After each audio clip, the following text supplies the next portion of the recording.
instante, é uma oportunidade de nós sermos tocados pelo Espírito Santo do Senhor. Está nesse lugar, já estava antes de nós chegarmos, amados irmãos, porque o nosso Deus é onipotente, onisciente, onipresente. Ele está em todos os lugares, amados irmãos.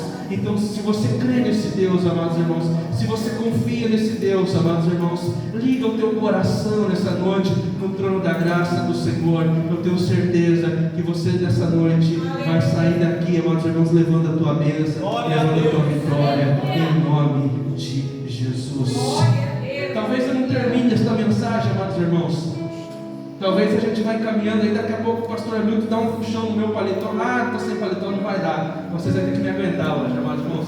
Mas, amados, deixa Deus agir, deixa Deus fazer o que Ele deseja e o que o Espírito tem para nós nessa noite, em nome de Jesus.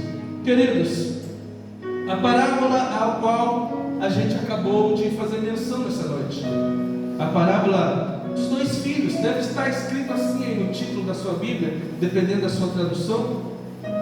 Ela faz parte, amados irmãos, do rol de dezenas de parábolas que Jesus contava durante o seu ministério. Algumas parábolas ele contava para as multidões quando ele estava ministrando e pregando.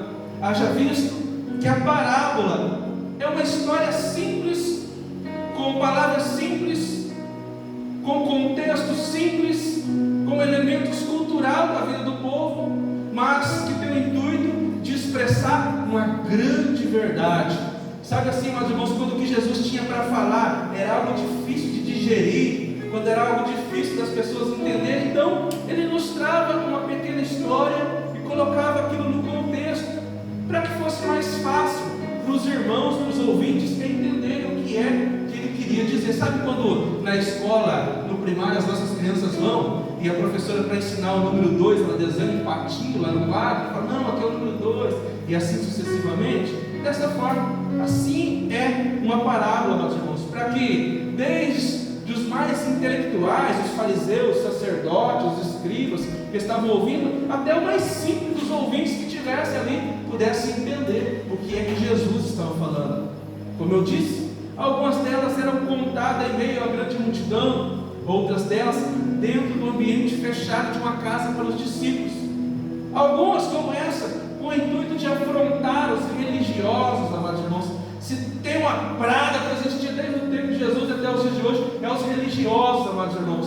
Aqueles que dizem que são alguma coisa, aqueles que ostentam, amados irmãos, o seu cargo, essa carteirinha de obreiro, amados irmãos, aqueles que ostentam um lugar ao púlpito, amados irmãos, aqueles que cobram das pessoas algo e não vivem aquilo que estão cobrando. Se tem um tipo de pessoas, amados irmãos, que Jesus sempre confrontou dentro do seu ministério terreno, é esse tipo de gente que nós conhecemos aqui na Bíblia como os fariseus da época, que se julgavam os defensores da lei, que se julgavam ser os exemplos daquilo que devia ser feito, mas Jesus, sendo Deus, olhava para eles e enxergava o íntimo, o profundo do coração. Jesus, ele vê além da casca, além da fisionomia, além da roupa bonita, além do terno e da gravata, além do vestido longo, ele enxerga o profundo íntimo do coração, amados irmãos. E diante de tudo isso, Jesus, ele conta aqui algumas parábolas, amados irmãos, para afrontar esta liderança doentia, amados irmãos, que haviam em Jerusalém no período de Jesus. Se você voltar para trás e ler este capítulo inteiro, você vai entender ali algumas coisas, amados irmãos. Jesus, ele entra alguns instantes antes, algumas horas antes, ele entra em Jerusalém montado num jumentinho. Ele é aclamado pelo povo, ele é recebido pela multidão, amados irmãos, que gritam: bendito é aquele que vem em nome do Senhor.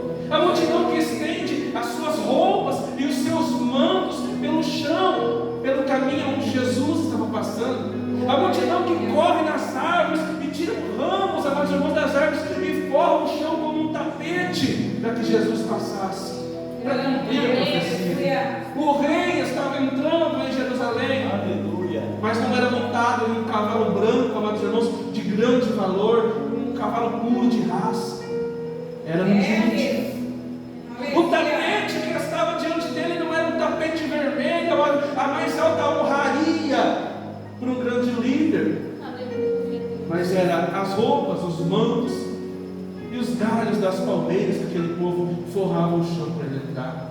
Jesus entra, mas irmãos, em Jerusalém. Jesus purifica o templo. Jesus olha para o templo, olha para a situação que está ali, olha como está ao redor do templo, onde seria a casa de oração, onde seria o lugar de receber o perdão dos pecados, onde os judeus levavam os seus sacrifícios em prol dos seus pecados, onde os animais eram imolados para que o perdão de Deus se derramasse sobre o povo. E quando Jesus olha para aquele lugar, que deveria ser um lugar de sentir a presença de Deus, um lugar de enxergar o amor de Deus, um lugar de ser tocado por Deus, ele vê que aquele lugar onde ele chama de casa do Pai virou um comércio, virou um covil de ladrões, aonde se negociam na porta do templo, aonde se compra e se vende, amados irmãos, aonde as pessoas que deveriam trazer da sua casa o seu sacrifício para poupar tempo e trabalho e responsabilidade, preferem ir e levar o dinheiro e comprar o sacrifício na porta do templo,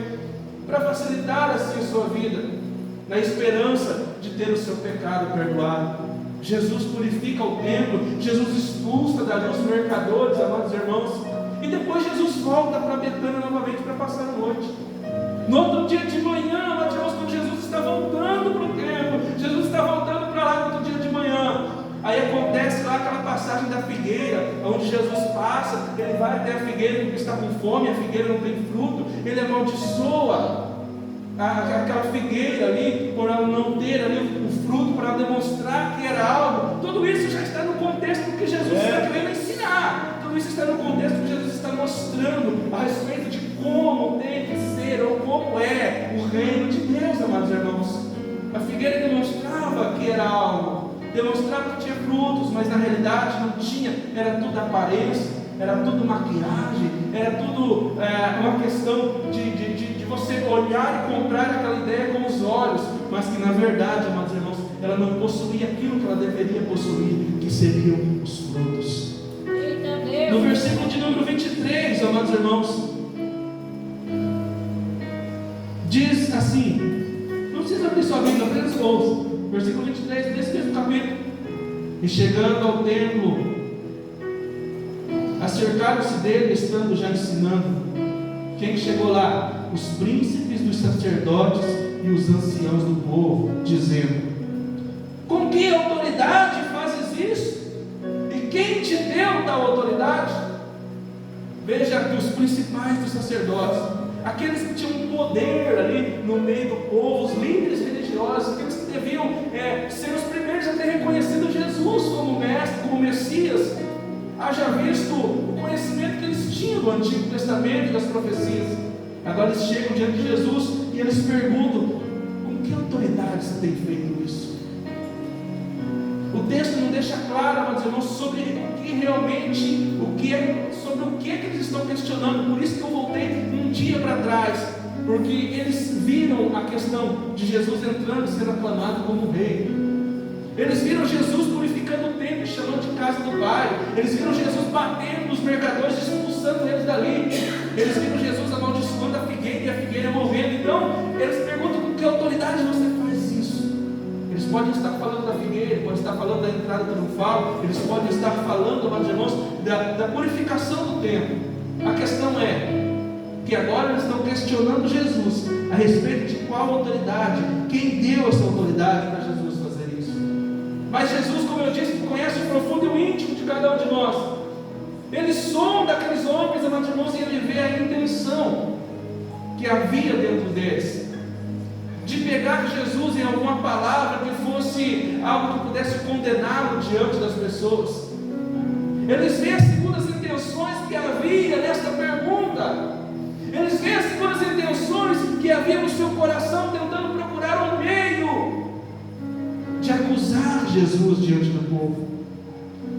Mas Jesus, sabendo de tudo isso, no versículo 24, ele responde o seguinte: ele responde com outra pergunta. Ele diz assim: eu também vos perguntarei uma coisa: Se me disser, também eu vos direi com que autoridade eu faço isso. Aleluia. Aí Jesus pergunta para eles o seguinte: o batismo de João, de onde era? Do céu ou dos homens? Jesus olha para eles e fala o seguinte assim, ó: vou te fazer uma pergunta também. E se vocês responderem a minha pergunta, eu respondo a de vocês. Se vocês responderem a minha indagação, eu respondo a de vocês. Aí o texto continua o seguinte, na parte B do versículo 25: e pensavam entre si, dizendo: se dissermos que o batismo de João é do céu, ele nos dirá: então por que não creste? E se dissermos, no versículo 26, e se dissermos dos homens, tememos o povo, porque todos consideram João como profeta. E respondendo a Jesus disseram: não sabemos. E ele disse: nem eu vos digo com que autoridade faço isso. Aí Jesus começa a contar aquela parábola.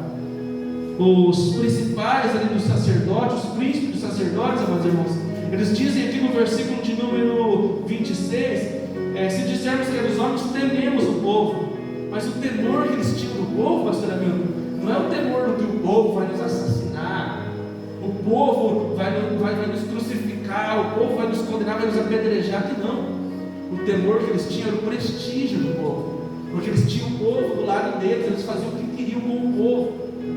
E se eles respondessem essa pergunta de qualquer uma das formas, eles estariam mostrando para o povo quem realmente eles eram. Jesus aqui agora está querendo tirar a casca deles para mostrar para o povo quem realmente eram os líderes que eles estavam andando atrás, quem realmente eram os líderes que estavam guiando aquele povo. E eles também não respondem, e Jesus não responde no momento, mas ele vai responder lá na frente, e daí ele vai contar uma parábola.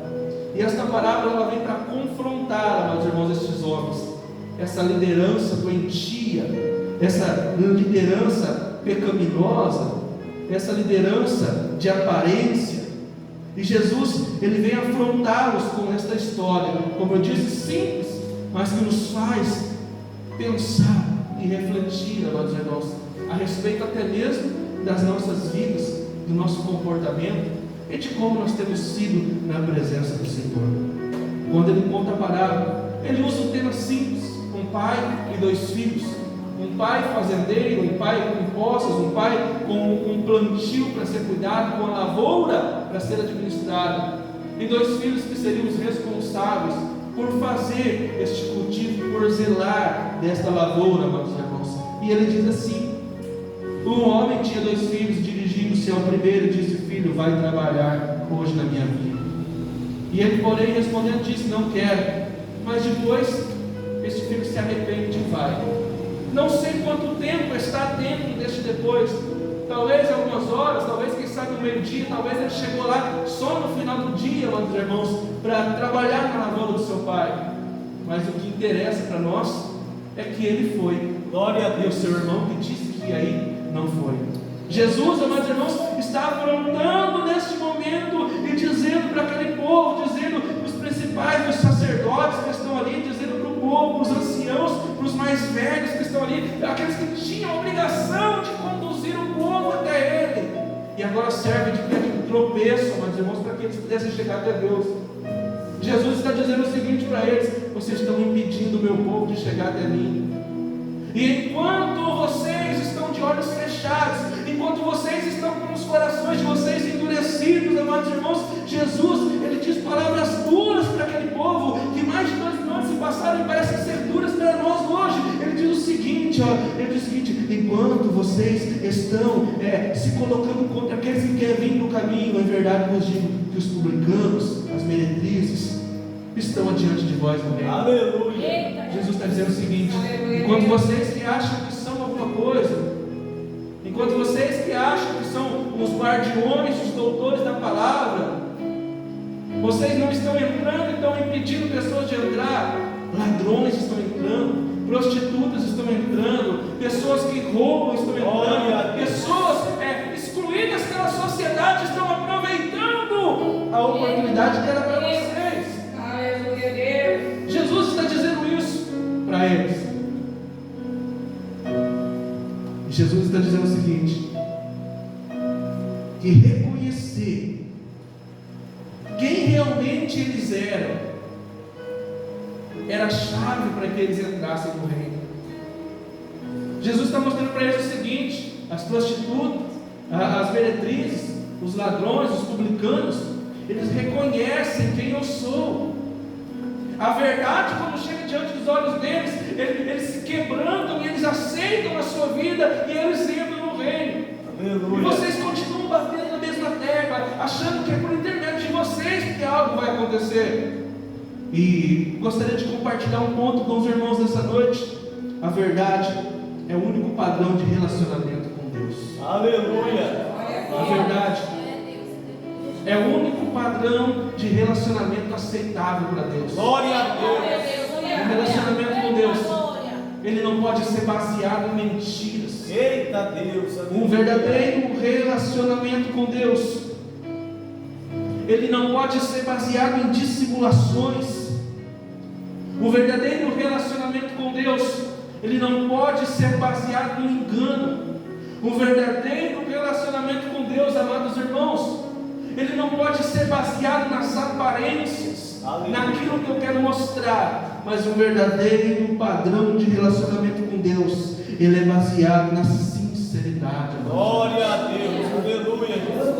Quando Jesus está falando essas palavras, essa pequena parábola aqui, amados irmãos, para os seus ouvintes, ele está dizendo o seguinte: o Pai, ele prefere mais pecadores sinceros do que religiosos que omitem a verdade. O Pai prefere pecadores de coração arrependido e quebrantado do que religiosos dissimulados que mentem e que se escondem atrás de uma roupa, atrás de uma capa, atrás de um rótulo, atrás de um título. Eita glória! O Pai prefere mais homens e mulheres que aos nossos olhos são excluídos pela sociedade, que não tem nada para oferecer para ninguém, mas que tem um coração quebrantado e arrependido para entrar na presença dele. Glória a Deus. Do que pessoas que ostentam diplomas e certificados na parede da sua sala. Aleluia. O Pai prefere mais homens e mulheres sinceros, nem que toda vez venha aqui na frente, abra a Bíblia no Salmo 23 e leia os primeiros versículos, do que pessoas que ostentam um anel de teologia no dedo, mas escondem por trás de si algo que eles não querem que venha à tona. O Pai prefere homens e mulheres sinceros do que religiosos dissimulados. A verdade é o único padrão de relacionamento que Deus exige diante dele. Porque se nós temos verdade no nosso coração, nós olhamos para nós e nós reconhecemos as nossas falhas. Deus. E se tem verdade em nós reconhecemos as nossas falhas e nós optamos por não cometê-las mais, nós nos arrependemos, pedimos perdão para Deus e decidimos andar em outra direção. Aleluia. Quantos de nós, outrora, andávamos em caminhos tortuosos, fazíamos aquilo que era errado diante do Senhor?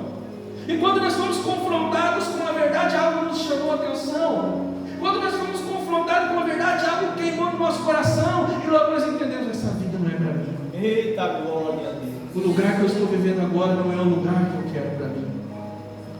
Quantos de nós aceitamos a verdade do Evangelho e dali em diante deixamos para trás os nossos velhos costumes, a nossa velha natureza, e fomos transformados pelo Senhor Deus das nossas vidas, o Deus dessa igreja, o teu Deus, amados irmãos? Glória a Deus! Quantos de nós saímos de um mundo tortuoso, escuro e sombrio para se tornar pregadores e pregadoras do Evangelho, para louvar a Deus com canções, amados irmãos, para pregar a palavra, para falar do amor do Pai, para dizer que Jesus ama, que Jesus cura, transforma e restaura. Quantos de nós fomos confrontados com a verdade, amados irmãos, e fomos mudados por ela? O padrão de relacionamento com Deus tem que ser baseado na verdade.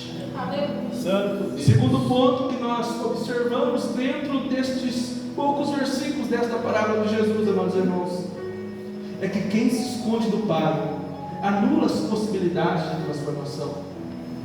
Quem se esconde de Deus, amados irmãos, ele perde a oportunidade de ser transformado. Amados, lembro das primeiras vezes que eu ouvi a palavra do Senhor, porque uma vizinha que trabalhava lá na roça, cortava cana comigo lá, ela falava de Jesus para mim. O que eu quero desse Jesus? Deixa eu aqui no meu lugar, eu não quero saber de pastor não. Meu pensamento, pastor só quer saber de dinheiro, pastor só quer saber de dízimo, pastor só quer tirar a lã das ovelhas, a gordura das ovelhas. Era o meu pensamento. E aquela mulher me insistia, ela falava, e o que eu fazia? Eu me escondia. Enquanto eu me escondia da verdade, enquanto eu me escondia de Deus, amados irmãos, não havia transformação. As primeiras vezes que eu ia na igreja, amados irmãos, eu era recém-casado com a minha esposa, eu lembro muito bem disso. Quando a gente saía do culto, pastor Vitor, eu mandava ela embora e ia usar droga na cidade, com os pseudo-amigos que eu tinha. Eita, Jesus. Mas por que você ia na igreja e não havia transformação? Porque eu se escondia da verdade, amados. Quando o pastor fazia uma apelo lá na frente, não era interessante para mim. Eu falei, se eu levantar a mão aqui, eu vou ter que ir lá na frente. Se eu for lá na frente, eu vou passar vergonha. E se eu aceitar esse Jesus, eu vou ter que deixar de lado algumas coisas que eu faço. E no momento não é interessante para mim. Enquanto nós nos escondemos da verdade, amados, nós podemos estar na igreja aqui de segunda a domingo, amados irmãos, e não vai haver transformação. Enquanto nós nos escondermos, amados irmãos de Deus, enquanto nós tivermos aquele quartinho secreto ali dentro do nosso coração, onde nós guardamos aquelas coisas ali que eram para ter ficado no passado, mas que de vez em quando vem à tona, amados irmãos, nós não podemos ser transformados pelo Senhor. Isso exclui, isso impossibilita, amados, de acontecer transformação na nossa vida. Quando nós chegamos diante do Senhor, quando a verdade, amados irmãos, está na nossa vida, e quando nós desistimos de esconder, amados irmãos, e abrimos o quartinho da bagunça do nosso coração. Sabe aquele quartinho da bagunça lá, onde você guarda todas as tranqueiras que você não usa, lá as traias de pesca, faz muito tempo que não pesca, as ferramentas, você guarda tudo lá e você fecha a porta para ninguém abrir? Todos nós temos um quartinho da bagunça no nosso coração, amados. Alguns mais que criarias, outros com menos. Alguns já abriram aquela porta e deixaram Jesus entrar e fazer uma faxina. Alguns ainda têm alguns itens lá, não, isso aqui tem valor sentimental para mim, deixa aqui esse pensamento, esse desejo, essa atitude, deixa aqui no quartinho. Amados, e quando nós abrimos o quartinho da nossa bagunça lá, que Jesus entra, amados irmãos, a Bíblia diz que Jesus é a luz. E aonde há luz, as trevas não permanecem. Sabe quando você, de vez em quando, assim, você acende a luz pela madrugada, quando você vai tomar água de noite na cozinha, e de vez em quando você vê alguma barata correndo assim, algum inseto assim, e quando você acende a luz, você sai desesperado, correndo, procurando um cantinho escuro para se esconder, para desaparecer. Por quê? Porque a luz, amados irmãos, é uma ameaça para ele, para aquele inseto. Dentro de nós, amados, há insetos do pecado, que só saem quando nós abrimos as portas, quando nós escancaramos as portas do nosso coração, para que a luz de Jesus entre, para que a luz de Jesus ilumine todos os santos da nossa vida, amados irmãos, para que a luz de Jesus elimine aquilo que não provém dele, amados irmãos. Aleluia! Quem se esconde do Senhor, quem se esconde do Pai, anula as possibilidades de transformação. Lembra do filho pródigo? Já era vergonha ele sair da casa e pedir herança para o pai vivo. Isso já era uma grande vergonha para o tempo dele. E agora ele está lá em outro lugar. Podia ter voltado antes, quando ele estava com a herança inteira. Por que se arrependeu no meio do caminho? Mas agora ele não tem mais nada, gastou tudo. Se não bastasse isso, ele está sofrendo outra vergonha. Está cuidando de porcos, algo que é abominável para o judeu. E mais ainda, está com desejo de comer a comida dos porcos. Veja a situação de decadência. Talvez essa parábola ela não tenha um sentido claro para nós, porque não é da nossa cultura. Mas para um judeu, amado irmão, você falando do porco já é algo imundo para ele. Agora, cuidando do porco é mais imundo ainda. Agora, querendo comer a comida do porco, mas é o fim. Ali é a decadência total do ser humano. Sabe quando, no nosso ditado popular, quando a gente fala que você está no fundo do poço, está na sarjeta, para um judeu é isso aí, ele está lá, cuidando do porco, com fome, querendo comer a comida do porco. Mas enquanto ele está lá, não há transformação. Enquanto ele está escondido lá no meio do chiqueiro dos porcos, não há transformação. Mas quando ele decide sair do chiqueiro, ele até ensaia umas palavras. Eu vou fazer um teatro na frente da casa do meu pai, lá vou chorar, vou debruçar no ombro dele. Eu tenho certeza que ele vai me aceitar como um dos seus servos, um dos seus empregados. Meu pai é um pai bondoso, não quero mais manchar a honra da minha família. Então, no lugar de empregado, para mim já está bom demais. Quando ele decide parar de se esconder e sair de lá, amados, quando ele chega na casa dele, o pai já está esperando, o pai está de braços abertos, está tudo preparado. Glória a Deus. O pai já tinha pensado em tudo, amados irmãos. E na casa do pai, amados, não tem lugar para empregado, na casa do pai não tem lugar para servo, na casa do pai só tem lugar para filhos. Você é filho, você é filha de Deus Altíssimo, aleluia. Glória a Deus. O filho que tinha ficado na casa não tinha entendido isso. O filho que ficou lá, que não saiu, que não trouxe vergonha para a casa do pai, ele ficou lá, mas ele não tinha entendido que tudo aquilo era dele. Ele reclama com o pai porque ele não entendeu que ele é filho, que ele é herdeiro, aleluia. Ele se considera um empregado, mas como seu irmão retorna, ele não entende que na casa do pai não há lugar para empregados. Na casa do pai há lugar somente para um tipo de pessoa, para os filhos, aleluia. Para aqueles que decidem não se esconder mais, para aqueles que decidem não viver mais as escondidas, mas abrir o seu coração por inteiro e por completo e se entregar a Ele, amados. Quem se esconde do Pai anula a possibilidade de transformação. Terceiro ponto que eu gostaria de considerar aqui com os irmãos, para a gente encerrar nessa noite, é que a diferença entre remorso e arrependimento só tem uma coisa: a atitude. A diferença entre remorso e arrependimento é só uma coisa: atitude se chama essa coisa. Muitas pessoas, amados, quando fazem algo errado, sentem no coração assim, aquela agonia, aquele negócio ruim, aquela vontade de chorar e pensa: não, eu errei, eu fiz errado.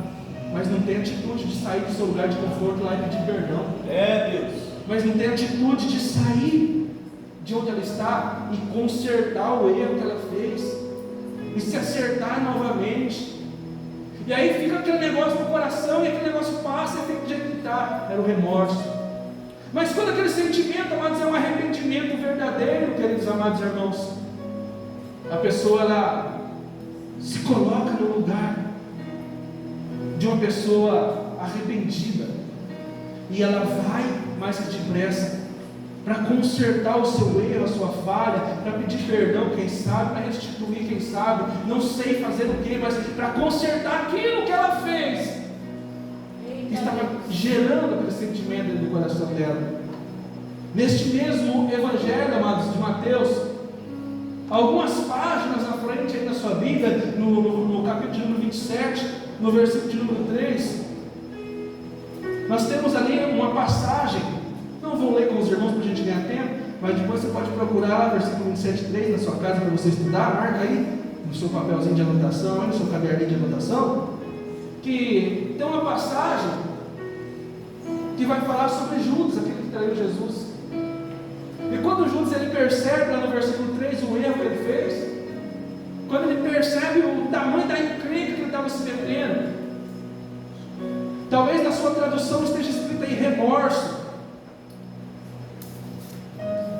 E o que ele faz quando ele sente esse remorso? Ele vai no templo, ele lança as moedas nos pés dos sacerdotes, e ele sai dali e vai dar cabo da sua própria vida. No versículo 29 desse texto, amados irmãos, nós vemos aqui uma palavra semelhante. No versículo 29 do texto que a gente acabou de ler, falando do primeiro filho lá. Ele, porém, respondendo, disse: não quero, ou seja, eu não vou trabalhar, eu não quero ir. Ele está dizendo: eu não quero ir. Mas aí depois, ele diz assim, mas depois, arrependendo-se, foi. Depois ele se arrepende e vai trabalhar. Depois ele se arrepende e vai fazer aquilo que o pai queria que ele fizesse. A princípio, quando ele ouve a palavra do pai, ele diz que não quer, ele diz que não vai. Mas depois ele se arrepende e vai. Depois ele se arrepende, toma uma atitude, sai do seu lugar de conforto e vai consertar aquilo que ele havia feito. Eu falei que não vou para o pai, mas agora eu vou lá, porque eu entendo que os bens dele também é meu e eu preciso cuidar disso. Ele se arrepende e vai. O interessante, amados irmãos, que a mesma palavra que aparece aqui no versículo 29 do Mateus 21 é a mesma palavra que aparece lá no versículo 3 do capítulo 27. Aí o João Ferreira de Almeida ele traduziu como remorso aí. Mas quando você pega, pastor amigo, lá o original, é a mesma palavra. É a mesma palavra. É arrependimento. Está falando de arrependimento. É o mesmo sentido da palavra, não muda nada, nem verbo, nem advérbio, nem nada. É a mesma palavra, arrependimento. E o que é que fez a diferença então entre Judas, que nós acabamos de falar, e o jovem aqui que se arrependeu e foi fazer o que o pai queria? Atitude. Atitude. Como eu disse, entre remorso e arrependimento tem só uma coisa: atitude que muda.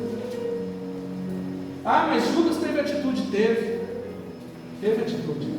Isso é verdade. Ele se arrependeu e teve atitude. Só que em vez dele buscar o pai, ele foi buscar os perseguidores do pai. Em vez dele procurar conforto em Jesus, ele foi procurar conforto nos acusadores de Jesus. Em vez dele se arrepender e procurar a solução do seu problema no pai, ele foi buscar aqueles que queriam crucificar o pai, os inimigos do pai. Este jovem, ele arrependeu-se e foi fazer o que o pai queria.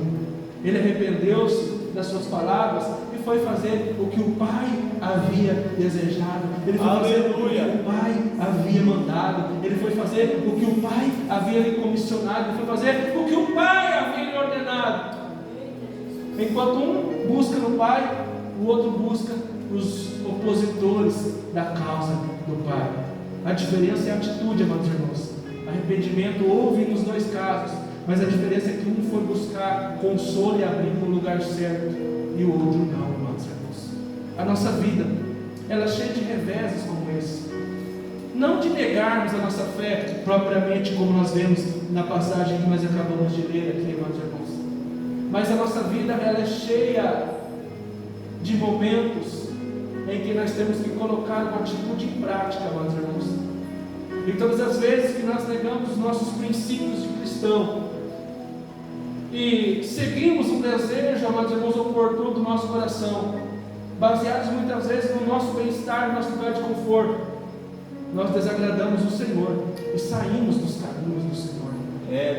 Mas todas as vezes que nós buscamos no Pai, todas as vezes, amados irmãos, que nós confiamos no Pai, todas as vezes que nós entregamos, amados irmãos, ao Pai os nossos projetos, os nossos planos, todas as vezes que nós entregamos ao Pai a nossa vida, amados, nós não seremos decepcionados porque o Pai está conosco. Ainda que, como eu disse ao princípio, nem que algumas vezes temos que passar por alguns reveses da vida, ainda que algumas vezes a nossa fé seja testada, ainda que algumas vezes o Senhor permita darmos um passeio na fornalha de fogo ardente, ainda que muitas vezes a cova dos leões seja um hotel 5 estrelas que nós teremos que passar a noite, aleluia. O Senhor sempre nos dá o escape, aleluia. O Senhor sempre nos traz o socorro. O Senhor sempre nos traz refrigério e nos mostra o caminho a ser seguido. Jesus termina essa parábola e agora ele vai confrontar a pergunta dos principais sacerdotes que fizeram lá no começo, que eles não quiseram responder a respeito da autoridade do batismo de João. E no versículo 32 agora, depois da parábola, ele responde aquilo que os principais não quiseram responder. Ele diz: porque João veio a vós no caminho da justiça e não crestes, mas os publicanos e as meretrizes o creram. Vós, porém, vendo isso, nem depois vos arrependestes para crer. Jesus está dizendo para eles o seguinte: tudo que vocês viram, tudo que vocês presenciaram, não foi o suficiente para vocês crerem em mim. Mas aqueles que vocês desprezam, aqueles que a religião não abraça, aqueles que para o judaísmo são imundos e desprezados, estão entendendo a verdade do meu Pai, e estes então estão entrando no reino antes de vocês. Glória a Deus. Amados, ambos, todos nós que estamos aqui hoje, se nós olharmos para nós, se nós realmente reconhecermos quem somos nós e quem éramos nós vamos entender que nós também estávamos nessa classe de pessoas excluídas pela sociedade. É verdade. Mas que entendemos o chamado do Senhor.